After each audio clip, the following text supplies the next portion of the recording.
নমস্কাৰ সৰ্বদসকল সমগ্ৰ দেশতে পুৰণি পেঞ্চন পুনৰ প্ৰৱৰ্তনৰ ওপৰত লোকসভাত সন্মানীয় সাংসদ শ্ৰী নৱ কুমাৰ শৰণীয়া, দীপক বাইছ আৰু কুৰুপাল বালাজী তুমানে বিত্ত বিভাগক বহুকেইটা প্ৰশ্ন কৰিছিল। প্ৰথমটো প্ৰশ্ন কৰিছিল ৰাজ্য ভিত্তিত দেশত পেঞ্চনাৰৰ সংখ্যা কিমান আছে। ২ নম্বৰত কৈছে চৰকাৰে পুৰণি পেঞ্চন পুনৰ প্ৰৱৰ্তন কৰাৰ প্ৰস্তাৱ দিছে নেকি, যদি দিছে তেন্তে ইয়াৰ সবিশেষ আৰু OPS ৰূপায়ণত পলম হোৱাৰ কাৰণসমূহ কি। ৩ নম্বৰত কৈছে ভাৰতৰ কেইখন ৰাজ্যত পুৰণি পেঞ্চন পুনৰ প্ৰৱৰ্তন কৰিছে। ২ নম্বৰত কৈছে যিসমূহ ৰাজ্যই পুৰণি পেঞ্চন পুনৰ প্ৰৱৰ্তন কৰিছে সেই ৰাজ্যসমূহে NPSত জমা হোৱা টকা বিচাৰিছে নেকি। ই নম্বৰত কৈছে ছত্তীশগড় চৰকাৰে সুতৰ সৈতে বিচৰা জমা টকা আদায় দিয়াৰ ওপৰত চৰকাৰৰ সিদ্ধান্ত কি। ১ নম্বৰত কৈছে যিসমূহ ৰাজ্যই OPS পুনৰ প্ৰৱৰ্তন কৰিছে সেইসমূহ ৰাজ্যত NPSৰ ফাণ্ড ঘূৰাই দিয়াৰ ওপৰত চৰকাৰে কি সিদ্ধান্ত লৈছে অনুগ্ৰহ কৰি বিত্তমন্ত্ৰীগৰাকীয়ে যাতে জনায়।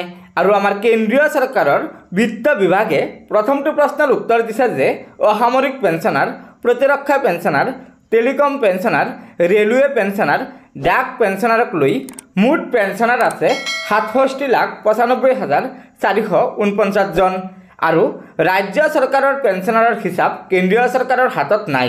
২ নম্বৰ প্ৰশ্নৰ উত্তৰত কৈছে কেন্দ্ৰীয় চৰকাৰে পুৰণি পেঞ্চন ব্যৱস্থা পুনৰ প্ৰৱৰ্তন কৰাৰ ওপৰত এতিয়ালৈকে কোনো সিদ্ধান্ত লোৱা নাই।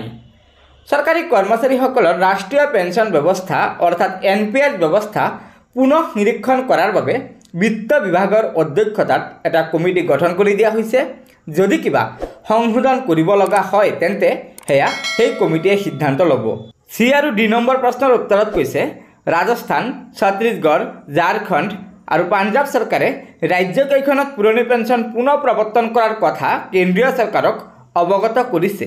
ই আৰু F নম্বৰ প্ৰশ্নৰ উত্তৰত কৈছে ২/৬/২০২২ তাৰিখত পত্ৰযোগে ছত্তীশগড় চৰকাৰে NSDLত জমা কৰা ১১,৮৫০ কোটি টকা আৰু ৰাজস্থান চৰকাৰে ১৩/৩/২০২২ তাৰিখে পত্ৰযোগে ১৭,২৪০ কোটি টকা ঘূৰাই বিচাৰিছে।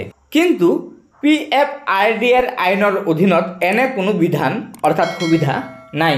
গতিকে ছাত্ৰছাত্ৰীসকল আপোনালোকে বিত্ত বিভাগৰ উত্তৰৰ পৰা নিশ্চয় জানিব পাৰিলে যে কেন্দ্ৰীয় চৰকাৰে এতিয়ালৈকে পুৰণি পেঞ্চন পুনৰ প্ৰৱৰ্তন কৰাৰ ওপৰত কোনো সিদ্ধান্ত লোৱা নাই।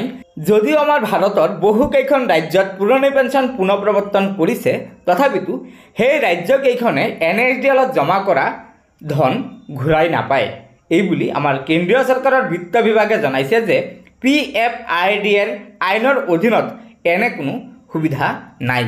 গতিকে ছাত্ৰছাত্ৰীসকল এইখিনিয়ে আছিল কেন্দ্ৰীয় চৰকাৰৰ পুৰণি পেঞ্চন পুনৰ প্ৰৱৰ্তন কৰাৰ ওপৰত সিদ্ধান্ত। আশা কৰিছোঁ আপোনালোকে আমাৰ এই ভিডিঅ'টো লাইক শ্বেয়াৰ কৰিব আৰু পৰৱৰ্তী সময়ত চৰকাৰী কৰ্মচাৰীসকলৰ বিভিন্ন খবৰসমূহ পোনপ্ৰথমে পাবলৈ আমাৰ এই চেনেলটো ছাবস্ক্ৰাইব কৰি ল'ব।